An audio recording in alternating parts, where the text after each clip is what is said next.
también los va a moderar Miguel Check. Miguel es integrante de la mesa contable del colegio, integrante también de la mesa observatorio del colegio, donde estamos haciendo todas las estadísticas mes a mes.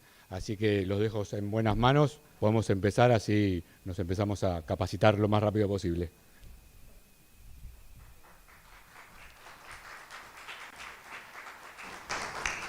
Hola, hola. Ahí está. Hola, buenos días. Un placer estar acá. Le comentaba a las autoridades del colegio que realmente no lo conocía, disculpen la ignorancia, y no sabía que tenían tremendo edificio y un volumen tan grande de matriculados. No conocía el edificio, las instalaciones, no conocía de nombre el colegio. Y casualmente en otra charla me encontré con Claudia Carral, que es miembro del colegio, y ella me invitó a que diera la charla muy generosamente. Así que les agradezco a las autoridades del colegio y a Claudia por esta oportunidad. Yo soy socio de la parte de impuestos del estudio Lissicky-Litvin. Tal vez muchos no lo conocen, pero es el estudio en materia de auditoría e impuestos más grande del país, luego de los estudios internacionales, ¿no? Estamos en distintos lugares dentro del país y prestamos prácticamente todos los servicios que pueda querer una empresa o un empresario o personas en materia de asesoramiento tributario, societario, también comercial, auditoría, penal tributario, que espero que no necesiten, y también contencioso tributario. Una breve presentación de quiénes somos, ¿no? Hoy en día el estudio está integrado por más de 500 personas. Bueno, sin más, voy a comenzar con la exposición. No voy a entrar en mucho detalle técnico, sí en los aspectos esenciales que tienen que tener en cuenta a la hora de aprovechar esta norma de blanqueo. Básicamente son los aspectos de pago, la oportunidad de pago y de fechas, ¿no? Y qué se puede hacer con el blanqueo. Cierto, tengo que apuntar para allá. Ahí está. El temario de hoy es este: blanqueo y bienes personales con un régimen especial de ingreso que seguramente muchos habrán escuchado. Hay un régimen de pago anticipado que es muy novedoso realmente y muy bueno, un complemento esencial del blanqueo. Ya vamos a ver por qué estoy comentando esto. Vamos primero con lo más fácil. ¿Cuáles son las modificaciones que han habido en bienes personales? Las modificaciones son algunas, las más importantes son que se ha aumentado el mínimo no imponible a 100 millones de pesos. Para los memoriosos, cuando este impuesto arrancó era 102.300 pesos, equivalente a 102.300 dólares, el mínimo no imponible. Con lo cual, con esta actualización no llegó a lo que era originalmente este impuesto. Ni hablar de la pérdida de valor del dinero a lo largo del tiempo, ¿no? O sea, pero bueno, es bastante razonable el aumento. Y sí se incorporó, se actualizó la evaluación de la vivienda, que no queda alcanzada, la vivienda única, por un monto de 350 millones de pesos. Y se elimina el trato diferencial, que esto ocurrió en la presidencia de Alberto Fernández, entre bienes en el país y bienes en el exterior. Esto generó un efecto muy negativo en quienes habían blanqueado en el blanqueo de Macri, porque se subió la alícuota y para los bienes en el exterior se subió mucho más. Subió 9 veces, estaba en 0,25, subió a 2,25. ¿Cuál es la característica muy importante del blanqueo? Que también neutraliza este efecto negativo que tuvo el blanqueo de Macri, que era inesperado al momento de la sanción. Esto que comentaba, ¿no? Luego subieron las alícuotas. Muchos clientes nuestros nos decían: me hiciste entrar al blanqueo y ahora estoy pagando un montón de bienes personales. Bueno, pará, en primer lugar estás durmiendo tranquilo y te salió súper barato. Pero bueno, uno no puede predecir el futuro de las normas en general, pero con esta norma sí hay una estabilidad fiscal. El régimen de pago anticipado de bienes personales te permite asegurarte el futuro, no diría predecirlo, sí asegurarte, porque tiene un beneficio muy importante que ahora voy a comentar. Lo dejo en suspenso unos minutos. ¿Quiénes pueden entrar? Es optativo este régimen, no es obligatorio, es optativo, pero creo que es una opción que hay que tomar. Quienes son contribuyentes, residentes fiscales al 31 de diciembre del 23 pueden optar, es decir, los contribuyentes actuales, y también quienes hayan perdido la residencia y hayan sido residentes antes del 31 de diciembre del 23, pueden retomar la residencia fiscal. Es muy raro este caso porque tiene la condición de que pasan a ser residentes fiscales argentinos y vuelven a tributar por sus ganancias en el país y en el exterior. Esto es muy técnico si alguien tiene dudas, pero básicamente es a alguien que salió de la cárcel le están invitando a volver a entrar. Tiene que tener muy buenos motivos para eso. Hasta ahora no tuvimos ni un caso.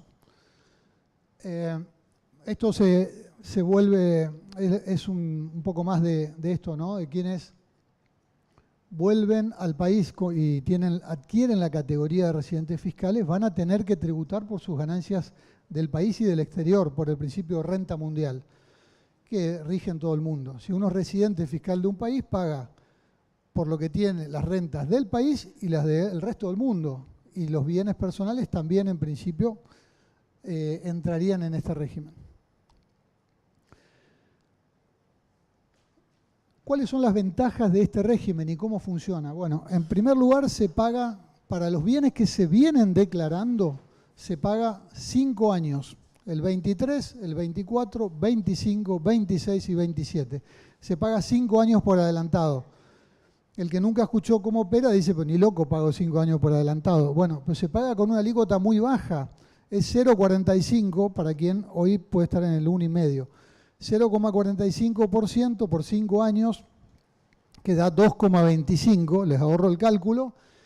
¿Y sobre qué se paga? ¿Qué base? Bueno, la base de bienes personales del 23, que toma un tipo de cambio, lo pusimos ahí adrede, de 805,45, con lo cual es un tipo de cambio muy bajo y sumamente conveniente. ¿Qué ventajas tiene? No se paga más anticipos, los anticipos licúan el dinero, no hace falta explicar a los argentinos el concepto de licuación. Todo incremento patrimonial que obtenga el contribuyente a partir del año 23, es decir, 24 a 27, ya no paga, porque pagó y congeló su obligación. Es decir, una empresa o en realidad un sujeto que está teniendo una posición creciente, le está yendo bien, congeló su pago de impuesto en el año 23, con lo que tenía en el 23. Todo lo que engorde su patrimonio a futuro no paga. Y esta es la frutilla del postre, que es la estabilidad fiscal. La estabilidad fiscal es lo que yo anticipé diciendo, uno no puede predecir el futuro, pero acá sí, acá lo está garantizando el futuro, porque la estabilidad fiscal que prevé la ley, y esto es muy bueno, es que no se podrá gravar a quienes ingresen con impuestos, no se podrá cambiar la situación fiscal de quienes ingresen con impuestos similares a bienes personales, ya sea bienes personales o un aporte solidario para alguna pandemia que pueda venir, que fue el caso del aporte solidario para combatir el COVID, cuya base imponible era exactamente igual que la de bienes personales. Entonces, si a mí me preguntan, ¿es conveniente? Y si uno tiene la plata para ingresar o la puede pedir prestada, es sumamente conveniente. Acá hay un cuadro comparativo, un poco complejo, pero ayuda a sintetizar un poco lo que venía exponiendo, que es, el que está en el régimen general, hoy está una alícuota del 1,5. Si paga con el régimen anticipado, pagaría 2,25, pero por todos los años, ¿no? Por todos los años. El que tiene el beneficio de contribuyente cumplidor tiene una rebaja de alícuota que pagaría por todos los años un 3,25. Siempre tomemos en cuenta que estas alícuotas de años sucesivos van a ir por los bienes que tengan cada año. En cambio acá, en el régimen de pago anticipado de bienes personales, es por la base del 23. Eso es muy importante. También hay un régimen de pago anticipado para los bienes que se blanquean, que es a partir del 24. ¿Por qué? Porque el 23 queda cubierto con el blanqueo. Y la alícuota es el 0,5, por eso hay que pagar un 2% acá, para quienes ingresen al blanqueo. Acá hay un cuadro comparativo de otras obligaciones. Anticipos, ya sea régimen general o general, pero es cumplidor, paga anticipos, se licúa el dinero. Quienes entran al pago anticipado, ya sea por lo que venían declarando y lo del blanqueo, no pagan anticipos. Presentan declaraciones juradas quienes estén en este esquema, en el esquema normal. El esquema de cumplidor no presentan más y no tienen estabilidad fiscal hasta el 2038 quienes no adhieran y quienes adhieran sí. Con lo cual, más claro, échale agua. Es clarísimo, es súper ventajoso. Bueno, es cierto que tengo que apuntar ya. Sí, sí. Hola. Hola, buen día. Consulta, ¿el régimen especial de ingreso de bienes personales conviene en todos los casos o hay que analizar si el patrimonio va a crecer los próximos años o va a disminuir? ¿Cómo lo ven ustedes? A ver, hay un caso en el cual no convendría claramente. Por ejemplo, si hay una persona que va a perder la residencia fiscal. Entonces, ¿para qué va a pagar años adelantados si solamente y tiene bienes en el exterior, ¿no? Porque un residente fiscal en Argentina paga por sus bienes en el país y en el exterior. Supongamos que tiene bienes con mucho peso relativo en el exterior, se va del país, deja de pagar por eso. Solo va a pagar por los bienes en el país. Va a seguir pagando aunque no sea residente. Si hay una persona que tiene pensado, por ejemplo, se abre un abanico de cuestiones acá, ¿no? Solo digo algunas. Una persona que está en un esquema, y tenemos muchas en ese sentido, en un esquema en el cual está haciendo planificación sucesoria y está distribuyendo su patrimonio, le tiene que decir a los hijos que ingresen también. Tiene que ingresar él y tienen que ingresar los hijos, porque si una persona recibe bienes de alguien que ingresó, pero esa persona que es el heredero, donatario o legatario, lo recibe, tiene que pagar un impuesto extra, porque si no estaría burlando el régimen, tienen que ingresar los dos. Ahora, si va, ahí sería un caso de alguien que va a decrecer su patrimonio. Y no sé si alguien puede saber que va a perder mucho patrimonio de acá a futuro, ¿no? Salvo que ya no tenga más actividad. Tal vez pueda haber algún caso que no convenga. Hay que verlo en cada caso. Si hay una persona que se está consumiendo sus ahorros, digamos, tal vez no le conviene. Tal vez no le conviene. Fundamentalmente conviene para personas que tienen cartera en dólares y tienen una actividad en la cual su patrimonio está creciendo, ¿no? Básicamente serían el arquetipo, digamos, al que le conviene.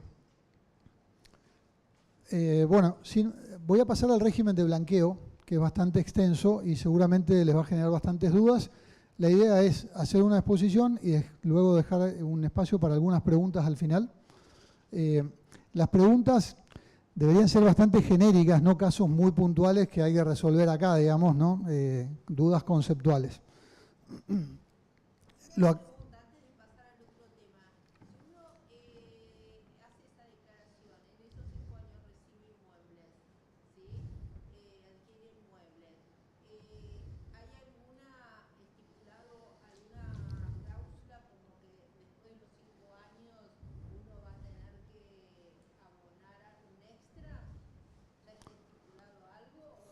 No me queda claro la pregunta entre recibe y adquiere inmueble, porque son cosas diferentes. Ese es un primer punto. Después de los 5 años,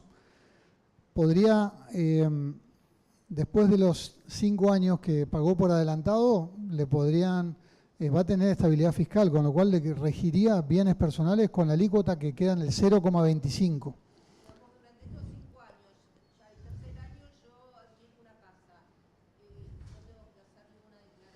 No se presentan más declaraciones juradas. ¿Y a los 5 años hay alguna cláusula que diga, como adquiriste esa casa, tienes que pagar después el impuesto? A partir de los 5 años se termina el pago anticipado, con lo cual, en principio, debería presentar declaraciones juradas de bienes personales normalmente.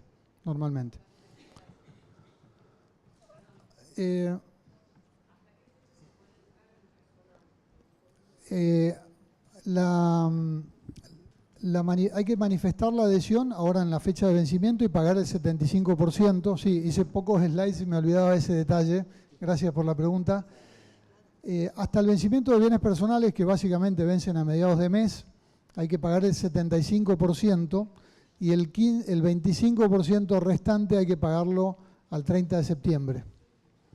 Ricardo, ahí antes que empieces, Claudia está repartiendo preguntas, un papelito, cada uno pone la pregunta que le interese, hacia el final del ciclo se la responde Ricardo. Si todos formulan una pregunta no me voy más. Una pregunta Claudia, per cápita, todos. No exageren. Bueno, continuamos, seguimos con el blanqueo. Hoy tengo que viajar, así que tengo un tiempo acotado. Si no, con gusto. Bueno, hay cierto que es allá.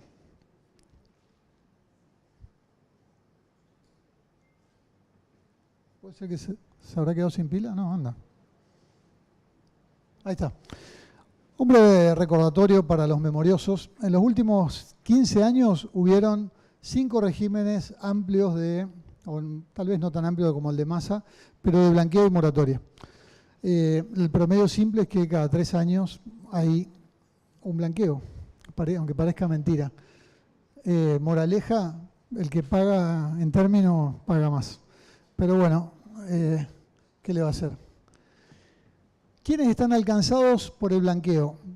Como es habitual, están alcanzados, o pueden, obviamente esto es optativo, ¿no? Nadie obliga a nada. Los residentes fiscales argentinos al 31 de diciembre del 23, estén inscriptos o no como contribuyentes. Si no están inscriptos y quieren blanquear efectivo, el banco difícil, le va a costar abrir la cuenta cera, porque es raro que alguien no esté inscripto, pero todavía hay. Los otros días me llamó alguien, justo de actividad inmobiliaria, tenía 22 inmuebles, le transferían por banco y no tenía ni quit. Cosa rarísima. Y me digo, ¿y yo qué hago? ¿Blanqueo? ¿No? Un gran dilema. Real. Y también los individuos no residentes que fueron residentes fiscales en Argentina, acá de nuevo, por eso está la jaulita ahí, los invitan a entrar a la jaula y sí o sí se tienen que quedar en la jaula todo el año 24. Solamente podrían darse de baja a partir del año siguiente. Esto es una ficción legal que puede salir bastante caro. Básicamente analizamos acá esto, creo que no vale la pena detenerse. Quien entra al país va a tener que pagar, como ya dije, por sus rentas en el país y en el exterior y por todos sus bienes, ¿no? Con lo cual, no sé si es un destino deseable volver. Hay sujetos excluidos, y esto es muy importante. Nos ha pasado, esto es verídico, práctica profesional. Empezamos una charla con un potencial cliente de blanqueo. Le exponíamos las características y demás, y a veces dejábamos para un poco más adelante el tema de los sujetos excluidos. Y resultaba que tenía un familiar que está excluido. Básicamente, ¿en qué consiste la exclusión? La ley, esto se incorporó en el blanqueo de Macri por primera vez, excluye a funcionarios públicos que hayan sido en los últimos 10 años funcionarios públicos. Pero esto tiene un efecto expansivo, porque no solo quedan excluidos los funcionarios públicos para evitar el blanqueo acá hay una presunción legal que no admite prueba en contra, digamos, quedan afuera porque si blanquean tienes dinero de la corrupción, puede no serlo. El efecto expansivo abarca a los familiares de funcionarios públicos, también a las empresas en las cuales estos sujetos tengan participación mayoritaria o control, y también abarca a las personas que sean PEPs, y hay diversas situaciones. Hay un catálogo muy largo en la ley. Y los familiares son los que están hasta primero y segundo grado por consanguinidad o por afinidad. Afinidad son suegro, yerno, nuera, cuñados, abuelo del cónyuge. Y por consanguinidad, en línea recta ascendente, padre y madre, descendiente abuelos, ascendente abuelos digo, y descendente hijos y nietos, colateral hermanos. Con lo cual, si tienen la mala suerte alguien que quiere entrar al blanqueo de que es funcionario público, hay que mirar el catálogo, en los últimos 10 años no puede ingresar. Advertencia importante acá, esto se controla. Los funcionarios públicos presentan una declaración jurada a la Oficina Anticorrupción y hemos visto casos de gente que dijo, no me van a controlar, bueno, muchas cosas se le escapan a la AFIP, esto no, así que no lo recomiendo. ¿Cuál es el plazo de vigencia? El plazo de vigencia es hasta el 30 de abril del 25, prorrogable por 3 meses más por el Poder Ejecutivo. Hasta ahora no prorrogó. Y estamos todos esperando que prorrogue. ¿Cuáles son las etapas? La primera etapa es la que más vale y yo creo que es la única, y es la que todos queremos, sobre todo en la profesión, queremos que se prorrogue, que vence a fin de mes. Ya quedan 27 días, a partir de mañana, 27 días, y es la más barata, cuesta el 5% en los casos que corresponde pagar, que no en todos los casos corresponde pagar, y eso ya lo vamos a ver más adelante. Las etapas siguientes no le voy a dar mucho detalle, solo sepan que las alícuotas son 10 y 15, y lo que hay que saber es que si se blanquea una porción de bienes acá y no tienen los beneficios de alícuota cero o de no pagar de la franquicia y suma bienes en esta etapa, todo lo que blanqueó en la etapa 1 y la etapa 2 va a tributar al 10. Se acumula, es decir, no se congela alícuota. Por eso decimos que hay una sola etapa, básicamente. Hay que meter todo ahora. Técnicamente hablando, metan todo ahora. Y ni hablar de la tercera etapa, que la alícuota es el 15.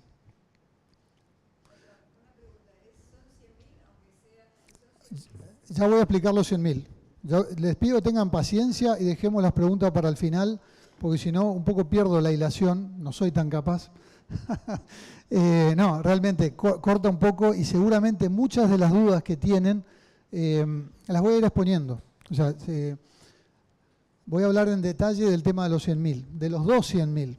Así que, bueno, ¿cómo son acá? ¿Cómo es el esquema? Es igual que el esquema que comenté recién con la pregunta de la señora de bienes personales, porque hay una adhesión en la cual hay que pagar el 75% del impuesto, que es acá, y hay que hacerlo hasta el 30 de septiembre. Hay que manifestar la adhesión y hacer un pago adelantado obligatorio, no es opcional, ¿eh?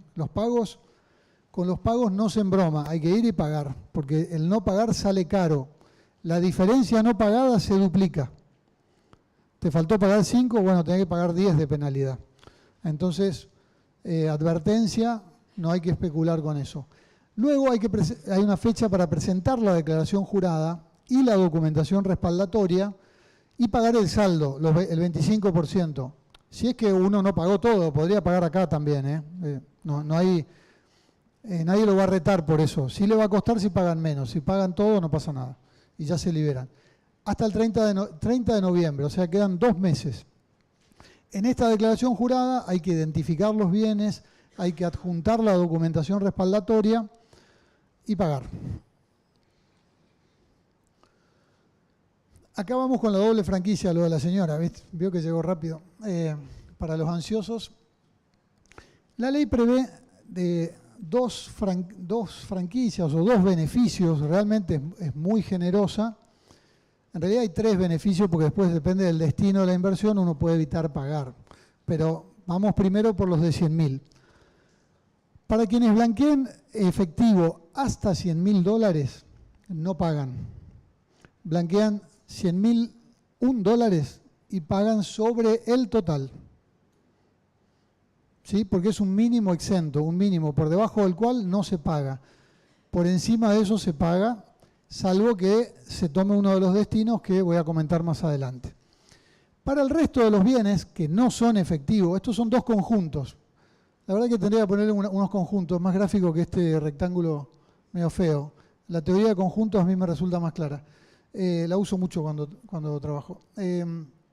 Otros bienes, inmuebles, acciones, créditos, etcétera,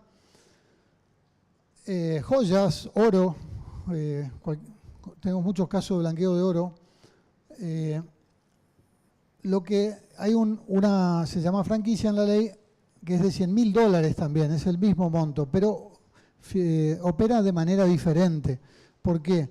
Si una persona blanquea, por ejemplo, bienes, un crédito por $300.000, para ser claro, va a tributar sobre 200.000, porque este importe resta.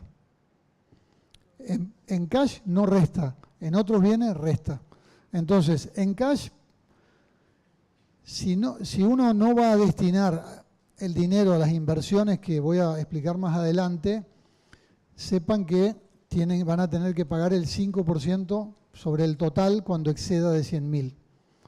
Si uno no va a destinar a lo que voy a explicar más adelante. En el caso de blanqueo de otros bienes, solo lo que exceda de 100.000.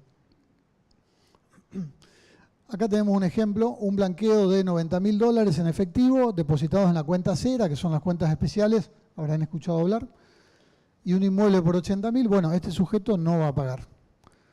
Retira el 1 de octubre del 2024 sin impuesto especial, si retira sin destino, es decir, no se puede retirar cash del banco, hay que transferir a una cuenta propia y podrá sacar en cash de una cuenta propia, pero de la cuenta cera no se puede retirar en efectivo. Igual se van a enterar si van al banco a querer retirar, le van a decir, no señor, transfiera a su cuenta. Acá sin el impuesto especial. Y el blanqueo del inmueble, como está debajo del monto de 100.000, tampoco paga. Realmente es una consideración que no hice antes, pero realmente este blanqueo es muy generoso. Hoy comentaba con las autoridades que el otro blanqueo que fue muy barato era el del CEDIN, que lo tenían muy presente porque estaba íntimamente vinculado a la actividad inmobiliaria.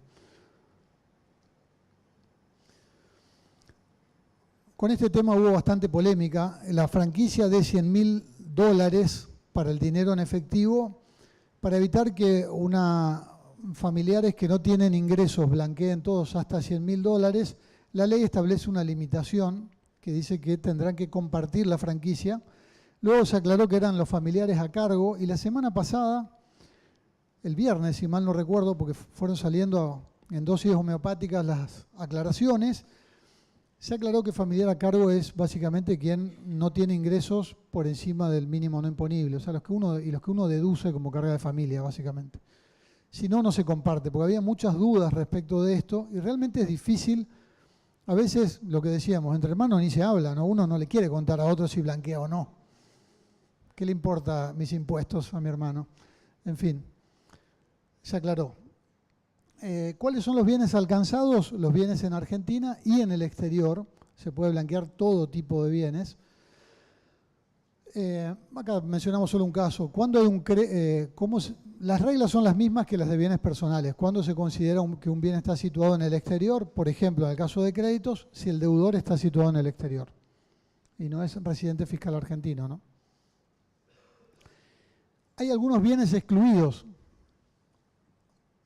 Así como hay sujetos y hay bienes excluidos, así como hay sujetos excluidos, hay bienes. ¿Cuáles son los típicos? Que son el dinero depositado en cuentas que están en la lista gris o en la lista negra de países. Rápidamente los comento. Muchos países que ni sabemos dónde quedan. Sudáfrica es raro. Pero bueno, muchos países que... Argentina está medio en la cuerda floja, puede entrar en la lista gris, así que no nos creamos mucho porque no estemos acá. No nos creamos que somos súper blancos. Pero bueno, la lista negra, en esta no quiere estar nadie, Corea del Norte, Irán y Birmania. Si tienen plata ahí, olvídense de blanquear o la tendrán que traer por vía subterránea y blanquear en Argentina.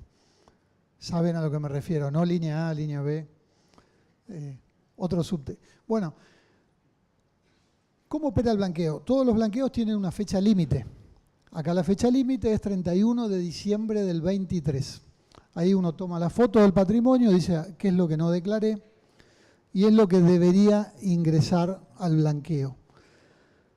Algunas cosas faltan aclarar todavía, como qué pasa si yo tenía un inmueble o algo acá, lo vendí en el interín y lo tengo que blanquear a la fecha de sanción de la ley. Quedan todavía algunos huecos, no me voy a extender sobre eso. Creo que todo tiene solución, pero no está clara la época de la transición. Quedó una brecha muy grande, verán, entre el 31 de diciembre y 18 de julio, y esto fue por todo el trasiego que hubo de la ley, que seguramente lo habrán seguido, nosotros lo seguíamos muy, muy atentamente. ¿Me pasé algo? A ver. No, esto ya lo comenté, el cronograma. Hasta el 30 de septiembre hay que manifestar la adhesión, el pago adelantado obligatorio 75% y hasta el 30 de noviembre la declaración jurada de regularización. Como dije antes, hay que identificar los bienes con la declaración jurada y presentar la documentación que acredita la titularidad. Si no tienen toda la documentación, se podría presentar sin la documentación, pero AFIP la puede requerir. Y si no está, se cae el blanqueo. Es decir, hay que saber que uno por lo menos la va a conseguir. Las reglas para el blanqueo de dinero en efectivo. Tiene un plazo único, no como el resto, no las demás etapas para inmuebles, por ejemplo, puede ser hasta el mes de marzo, pero el blanqueo de dinero tiene una fecha única. El conjunto dinero en efectivo solo hasta el 30 de septiembre. ¿Cuál es la condición? Hay que depositarlo en una entidad financiera en el país, abriendo esta cuenta especial que se llama cuenta cera, que seguramente están todos al tanto. Acá voy a hacer un chiste que siempre hago el mismo. Esto es como cuando uno ve una foto de una chica con la que va a salir, o chico, depende del caso, y los intereses de cada uno. La foto es expectativa, hoy lo decía y después uno va a la realidad, ¿no? La expectativa es lo que dice la ley. La realidad es lo que pasa después en la realidad. La ley dice, las entidades financieras no podrán exigir más documentación que la taxativamente indicada por el BCRA, no podrán negarse la apertura a una cera. Esta es la foto del banco que te recibe con los brazos abiertos. Vas al banco, no sos cliente, te sacan volando. Los bancos son muy reacios a abrir porque no están liberados de hacer un análisis del cliente y cumplir con sus obligaciones de lavado de dinero, de prevención del lavado de dinero. Bueno,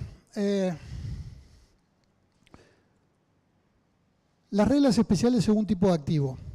Como comenté antes, el dinero en efectivo se deposita y no tiene costo, tiene que quedar hasta el 30 de septiembre del 24. En principio, se puede retirar desde el 1 de octubre sin decir nada respecto del destino. Ahora, también se puede retirar antes, pero para retirarlo antes tiene que haber operaciones onerosas debidamente documentadas. Por ejemplo, un boleto de compraventa, para el caso de la actividad de los corredores, una escritura también podría ser, un pago de saldo de precio de algún inmueble que se esté adquiriendo, un auto, una moto, algún bien, hay que tener alguna documentación que acredite que el dinero tuvo un destino. ¿Por qué es esto? Para evitar una calecita del dinero. Que alguien que blanqueó 100.000 compra, saca el dinero, lo vuelve a depositar, son 100.000 más, y así ad infinitum, con lo cual con $100.000 puede hacer millones. Esto pasaba, en el régimen de promoción industrial de la región de Cuyo, había una calecita de plata, con $100.000 se hacían millones.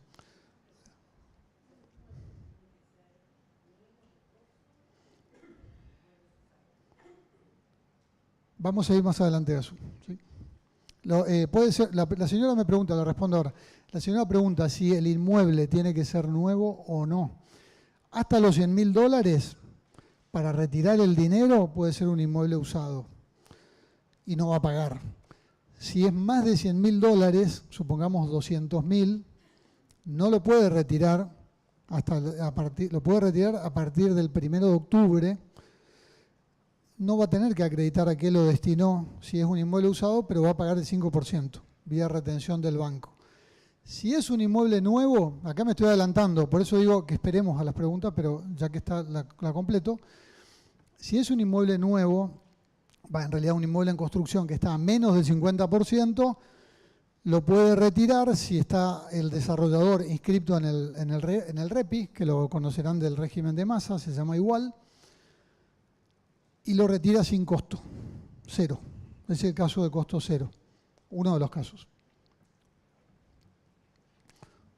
Bueno, esto estaba acá, me faltó. Por eso digo que esperen al final. Caso del dinero en efectivo. Caso que se deposita más de $100.000. Como decía, un breve repaso, hasta $100.000 no tiene costo, lo puedo disponer antes del 30 de septiembre documentando que lo usé para evitar la calecita. Si el blanqueo es mayor a $100.000, no lo puedo retirar y lo puedo retirar a partir del 1 de octubre se paga una alícuota del 5% si no lo destino a las inversiones que no tienen costo, que son dejarlo depositado en la cuenta cera, inversiones autorizadas por el Ministerio de Economía, que dentro de esas están los inmuebles en construcción y algunas financieras que ahora voy a ver. Y hay que mantener estas inversiones hasta el año que viene, inclusive completo, hasta el 31 de diciembre del 25. ¿Ven desde atrás? ¿Ven? ¿Sí? Bueno. ¿Cuáles son las inversiones en activos financieros? Las inversiones que quedan, antes de entrar a las inversiones, para quedarse con una imagen gráfica y mnemotécnica, digamos. La cuenta cera es como un corral. Yo digo, y en general cuando le explico a los clientes esto lo entienden bien. Es como un corral. Si el dinero queda dentro del corral, puede mutar en estas inversiones en una otra, infinitas veces. En la medida que no salga del corral hasta el 31 de diciembre del 25 y no vaya a un inmueble, por ejemplo, no paga. Si sale del corral y va para un viaje, paga, porque no es un destino que tenga el destino de alícuota cero. Pero mientras está en el corral, no paga, no va a pagar nada. ¿Cuáles son, en qué se puede transformar el dinero en el corral? En títulos públicos del país, obviamente, nacionales, provinciales, municipales o de cava, fideicomisos financieros, destinados a la inversión productiva, fondos comunes de inversión abiertos y cerrados, acciones con oferta pública, ON, obligaciones negociables, y esto se agregó hace un par de semanas, ya no es tan nuevo, cheques de pago diferido y pagarés negociados en mercados autorizados por la CNB o aportes a fondo de riesgo de la SGR. Estos son casos más puntuales que realmente son muy útiles para ciertas empresas que se avalan a sí mismas, básicamente, y son esquemas que son virtuosos fiscalmente, están buenos. Ahora sí llegamos al punto que seguramente están todos esperando por la actividad, que es las inversiones en proyectos inmobiliarios. Como les decía, en el corral, el dinero en el corral no paga. Si sale con destino a ciertas inversiones en proyectos inmobiliarios, tampoco paga. ¿Cuáles son? Aquellas que posean un grado de avance inferior al 50% de la finalización de obra y estén inscritos en el REPI, en el registro ¿no? La reglamentación da distintos ejemplos de cómo se acredita la inversión, con boleto de compra-venta, escritura, lo conocen ustedes mejor que yo a esto, aporte a fideicomiso, cuotas partes, etcétera, certificado de participación. Este es el único más o menos exótico, tal vez para ustedes, que son títulos de deuda de fideicomisos financieros autorizados por la CNB que financien la construcción. Tiene que ser más sofisticado el cliente. Inversiones en proyectos inmobiliarios. Para el blanqueo mayor a $100.000, si es obra nueva, lo puede invertir sin pagar el impuesto. Puede invertir desde que hace el depósito, acá puede sacar. Debe mantener la inversión hasta el 31 de diciembre del 25. Y las inversiones pueden ser en forma directa o indirecta, es decir, un boleto directo o a través de un fideicomiso, ¿no? Eso surge ya también de la documentación. Los usados puede adquirir a partir del 1 de octubre y al retirar los fondos de la cuenta cera va a tener la retención, como les había comentado previamente.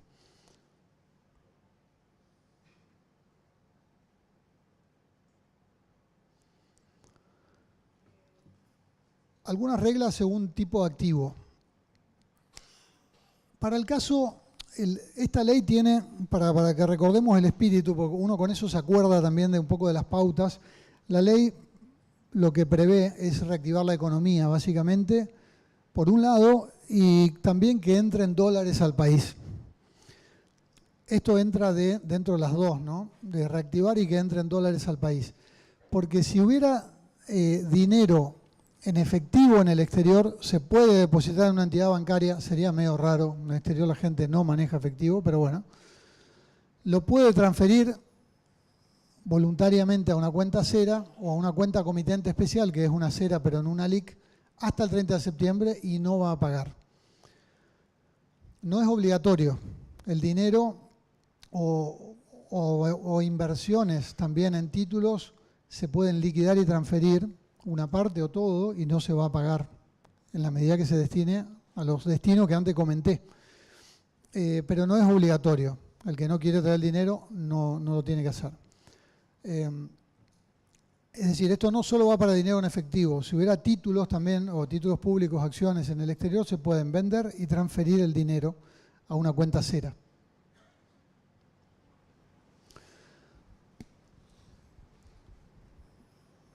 Algunas cosas que no comenté, seguramente todos saben, pero este blanqueo tiene una cuestión excepcional, que es que se paga en dólares casi en todos los casos, hay contadas excepciones. Y entonces, como hay muchos bienes valuados en pesos, hay que tomar un tipo de cambio que es 1.000 pesos por dólar para facilitar la cuenta, básicamente. Era lo que más o menos valía el dólar en el MEP al 31 de diciembre del 23. Entonces, la base imponible se calcula en dólares y sobre eso se aplica la alícuota de corresponder. Y si los bienes ya están en dólares, obviamente no hay que hacer ninguna conversión para llegar a la base imponible. Para los criptoactivos, tienen que estar en custodia en un proveedor de servicios de activos virtuales. Este es un registro que se creó este año, en el 2024. El valor al cual se exteriorizan es el valor de adquisición o el de cotización, el mayor. Y si no estaban en custodia, tiene una regla parecida a la de la caja. Si no estaban en custodia en Argentina, se tienen que transferir a entidades habilitadas. Esto para evitar alguna cosa rara, que se declare algo que no se tiene, básicamente. Entonces, criptoactivos tiene la misma regla que el dinero en efectivo. Si no está en Argentina, hay que blanquearlo. Hay que transferirlo de Argentina, perdón. Una consideración especial respecto de los bienes de cambio, tal vez no les atañe tanto a la audiencia de acá, pero tal vez alguno tiene una actividad comercial. Si se blanquean bienes de cambio, no se pueden tomar en el costo, básicamente, ni en el ajuste por inflación impositivo. Si no, sería deducirlo más de una vez, seguramente. Esto lo dice el reglamento. ¿Cuándo se paga el impuesto en pesos y no en dólares? Si todo lo que se blanquea está en pesos, básicamente, y son bienes situados en Argentina. Son los únicos casos, bienes en el país y que estén medidos en pesos.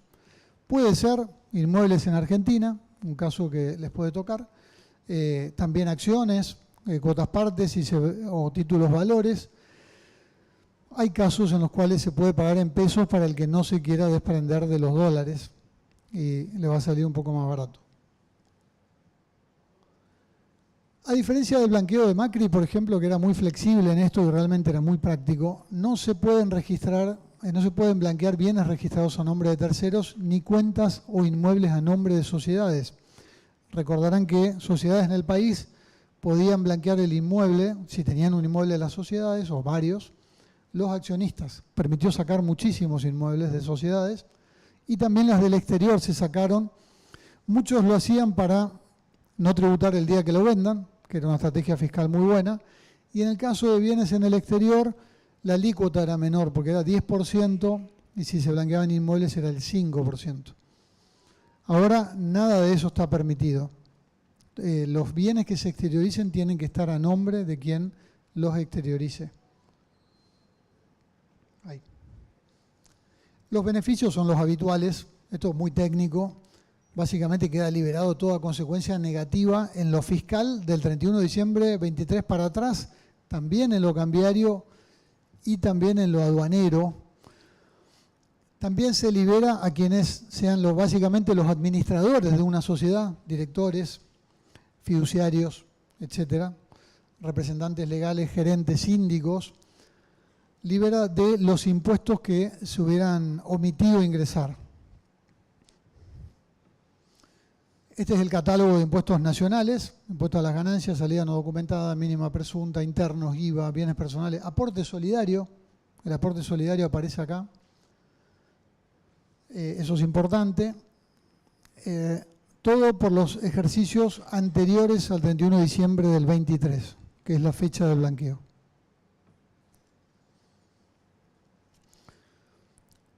El blanqueo, usualmente los blanqueos tienen algo que se llama tapón fiscal, que se escucha mucho, habrán escuchado hablar seguramente quien viene siguiendo esto. ¿En qué consiste el tapón fiscal? Que en la medida que lo que blanquea el contribuyente al 31 de diciembre del 23 sea lo que quede firme, es decir, AFIP lo fiscaliza y no le encuentra ningún bien no declarado a esa fecha que supere el 10%, queda cubierto por bienes que haya tenido. Supongamos que detectan que estuvo haciendo como se dice a veces en la jerga, un revoleo de inmuebles antes, compró, vendió casas, autos, motos, etcétera, montones de bienes antes del 31 de diciembre del 23. En el blanqueo presentó X bienes y esos X bienes quedaron firmes, no le tocaron ni uno. Todo lo anterior queda justificado. Todo el revoleo anterior queda justificado. La expresión es bien gráfica, digamos, no es técnica. Con un límite de tolerancia del 10%, con lo cual el consejo es, quien va a blanquear debe hacerlo por todo, o no tiene que dejar algo que sea detectable, básicamente. Cuestión lógica, ¿no? Dentro de este tapón fiscal entra el consumo también. Supongamos que no le cerraba el consumo de años anteriores. Los contadores sabemos algo de esto. Cuando queremos cerrar la declaración jurada, el cliente gastó una fortuna en tarjeta y gana 2 pesos. Bueno, ahí no le cerró el consumo, tal vez se declaró mal, pero queda cubierto con esto. Hay muchos más casos, ¿no? Pero este es uno bastante gráfico. Este es el caso, sí. Los bienes que le detectan es mayor del 50%, pierde el tapón fiscal. Se queda sin este escudo que es muy importante. Si es menor, queda cubierto por lo que exteriorizó, pero no por lo que le encuentren antes. Por ejemplo, el consumo le podrían ajustar y eso puede salir muy caro.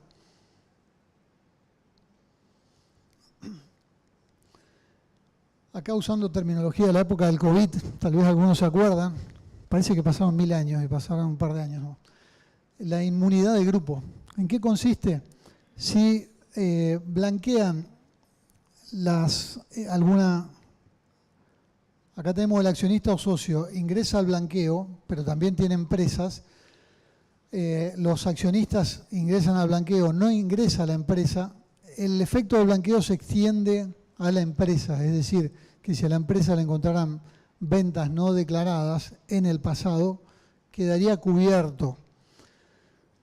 No hay reglamentación sobre esto, es bastante más alambicado el proceso para que la inmunidad de grupo se traslade claramente, pero está previsto en la ley.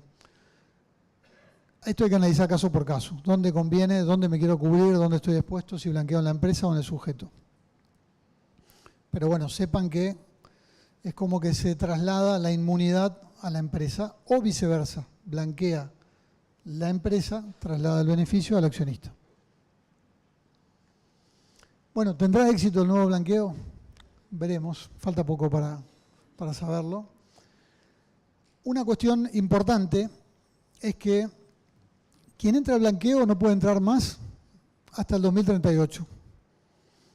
Esta norma sí se puede modificar a diferencia de la estabilidad fiscal, pero en principio quien ingresa al régimen tiene que saber que a cambio de eso se autoexcluye en principio y lo está aceptando, con lo cual después no hay derecho al pataleo.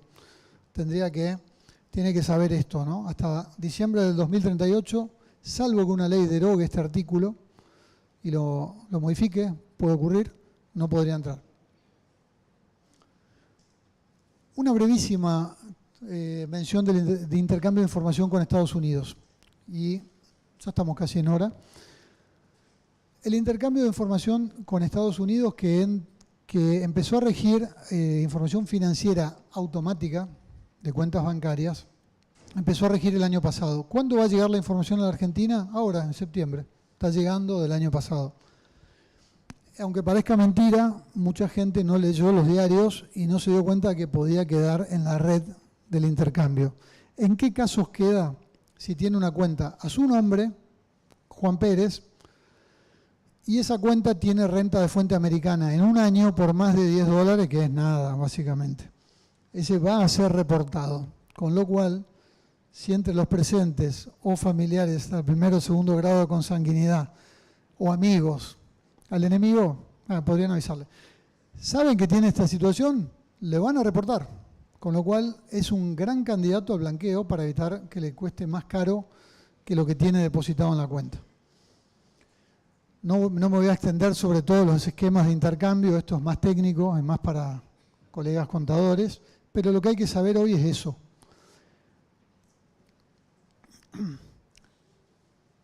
¿En qué se diferencia este blanqueo de los anteriores?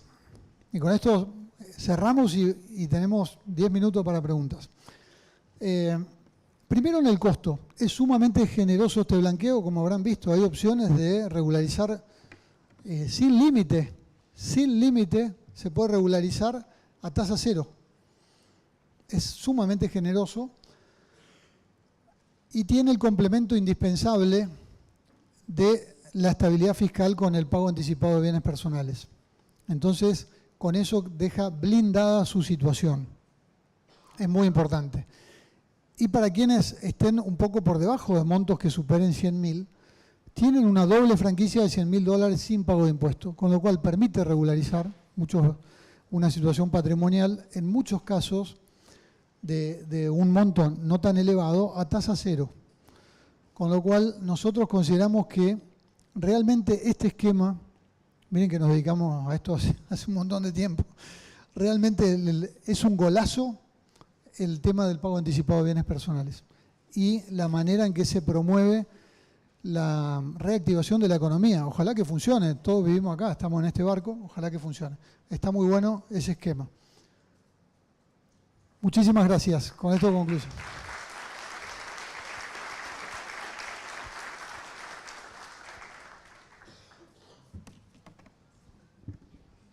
Bueno, Ricardo, la verdad la exposición como profesional de ciencias económicas fue excelente, completísima. De mi parte yo no tengo ninguna pregunta ni nada que agregar, pero bueno, acá hay algunas consultas de los colegas inmobiliarios, así que te vamos a robar un poquito más de tu tiempo, ¿sabes?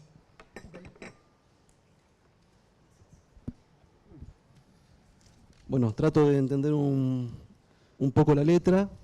Acá hay una consulta respecto de si se deriva el dinero a inmuebles usados o a proyectos inmobiliarios respecto del 50% de avance, si aplica o no la regla del 5%, y en qué caso.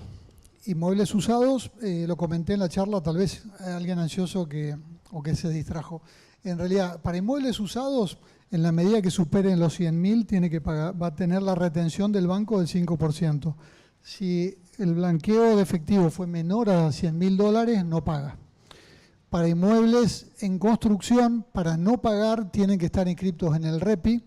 ¿Y quiénes se pueden inscribir ahí? Los proyectos nuevos o que a la fecha de sanción de la ley, que fue el 18 de julio del 24, tenían un grado de avance inferior al 50%. Esos son los proyectos elegibles.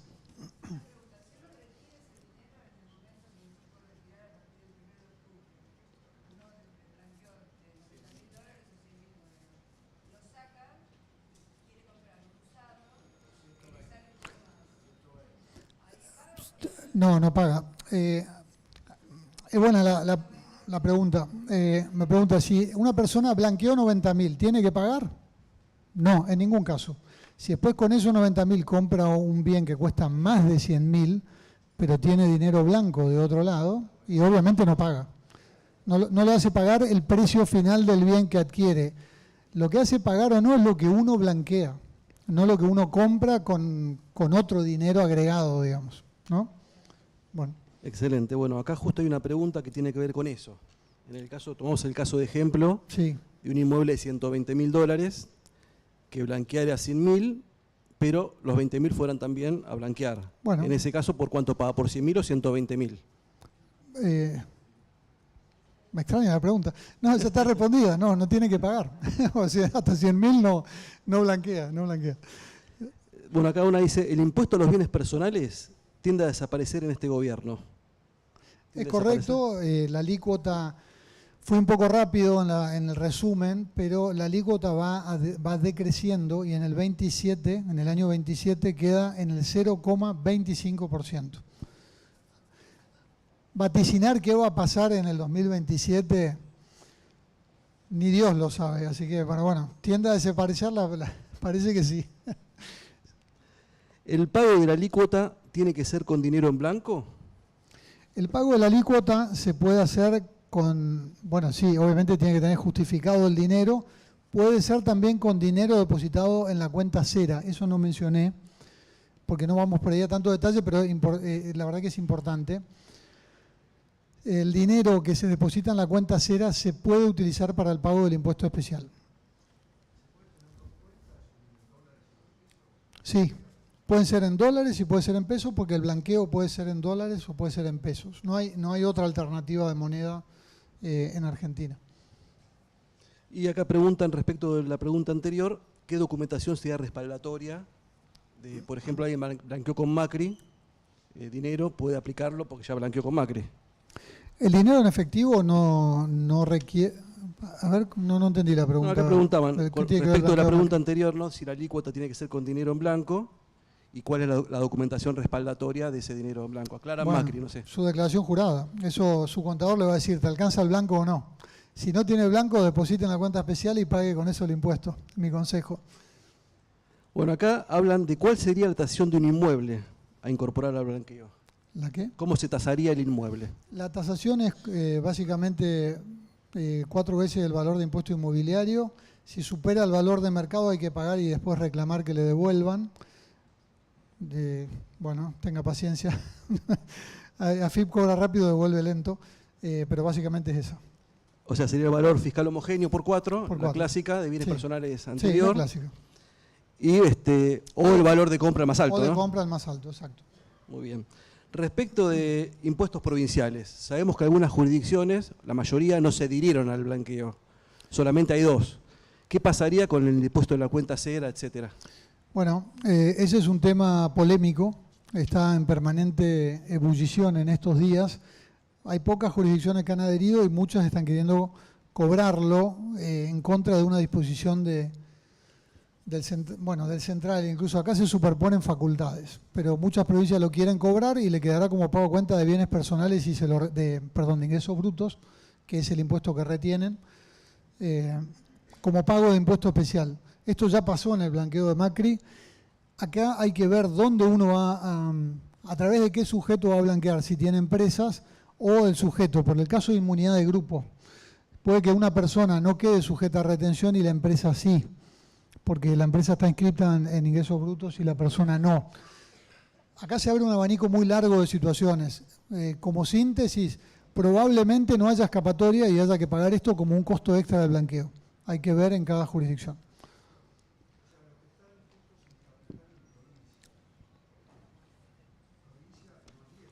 No. Sí se lo detecta. Acá la pregunta era sobre el dinero depositado en la cuenta, ¿no? Sí le detectan el blanqueo a través de estados contables, por ejemplo, blanqueo bienes, blanqueo un inmueble, ¿cómo lo detecta ARBA? Y tiene que detectar que sea en los estados contables, por ejemplo. Por eso le digo, si blanquea una cuenta, puede que le quiera capturar en una cuenta Cera. Ahora, si blanquea otros bienes, acá la cuestión, voy un paso atrás. ¿Por qué las provincias quieren cobrar algo? Porque dicen, si la persona está blanqueando, se libera de impuestos nacionales. Yo no la quiero liberar de los impuestos de mi jurisdicción. Entonces le quiero cobrar un extra sobre el blanqueo. Ahora, ¿ese blanqueo es detectable en las cuentas? Sí, puede tener la información. Otro tipo de bienes no. Nos ha pasado en el blanqueo anterior. Entonces, también hay que ver en qué se blanquea y a través de qué sujeto. Como mencionaba, por ahí voy un poco rápido, pero lo que pasa es que hay muchas preguntas. Disculpen. Si no queda otra que blanquear en efectivo en una cuenta, y bueno, tal vez haya que asumir ese costo. Y hay que ver bien el costo-beneficio, ¿no? O cómo se estructura. ahí bueno, se puede haber un abanico de situaciones para evitarlo, tal vez no quede otra que afrontar el pago, ¿no? Claro, y está el tema del depósito en la cuenta cera, de que si alguno está incluido en el padrón de SILCREV, que el banco no te vaya a retener una alícuota que puede llegar hasta el 5%, y ahí, bueno, es un problema con respecto al costo del blanqueo, ¿no? Tal cual, tal cual. No, no está alcanzada la cuenta. Acá preguntan, ¿a partir de cuándo se incorpora al patrimonio los bienes blanqueados? Se incorporan a partir del 1 de enero del 24. Por eso el pago anticipado de los bienes blanqueados es para 24 en adelante, porque hasta el 23 queda zanjada la situación de bienes personales con el impuesto de blanqueo o con el blanqueo en sí, si no tiene que pagar, ¿no? Bueno, acá hablan de si tenés un inmueble a nombre de terceros, pero con boleto de compraventa. ¿Lo podés blanquear? A los fines del impuesto a las ganancias y a los fines del blanqueo rige la misma regla. Uno es propietario de un inmueble cuando hay boleto de compraventa con posesión. Ahí ya se produjo la transferencia a los fines fiscales. Esto es clave. Entonces, si hay un boleto que todavía no se hizo la escritura, pero ya se tiene la posesión, la persona el titular del boleto es propietario a los fines de blanqueo. Muy bien. En el caso de una declaratoria de herederos, pasaría algo similar. Hay una declaratoria previa al 2023, pero no está blanqueado el bien. Tiene posesión. Sí, tendrá que acreditar con la sentencia que tiene derecho a esos bienes. Bueno, acá dicen cómo se documenta la tenencia de efectivo. La tenencia de efectivo no se documenta, se deposita directamente. La gané por el ejercicio de una actividad lícita, uno puede decir, y nada más. ¿Qué va a decir? Lícita, pero no declarada. Respecto del registro especial del ingreso de bienes personales, hay dos vías para hacer el ingreso, una por los bienes declarados al 31 de diciembre y otra por el blanqueo. Sí, hay dos formas. Originalmente la de los bienes que se vienen declarando la expuse, la de los bienes que se blanquean no. Hay que hacer un pago. Ahora se han adelantado los plazos para los bienes que se blanquean, porque esperaban hasta el final, ahora se adelantaron al 30 de septiembre, hay que pagar, si mal no recuerdo, pues esto salió el viernes, el 75% cuando uno entra en la primera etapa y el saldo pocos días después.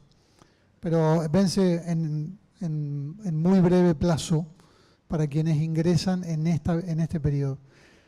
Ahí tengan en cuenta lo siguiente, por más que la persona no pague por lo que blanquea, porque supongamos que blanqueó bienes y efectivo por menos de 100.000, en ambos casos no pagaría, haga lo que haga. Estos bienes quedan incorporados a partir del 1 de enero del 24 y el pago anticipado es para 24, 25, 26 y 27, para bienes blanqueados, con lo cual tendría que estimar el pago sobre esos bienes y hacer el ingreso. En el caso de un blanqueo de un grupo familiar, titular y cónyuge, ¿pueden blanquear $50.000 cada uno o 100.000 cada uno? En la medida que ambos integrantes de la sociedad conyugal tengan ingresos propios, no dependa uno del otro, pueden blanquear 100.000 cada uno, sin pagar. El tema es que no dependan, como dijiste vos, Sí. uno del otro.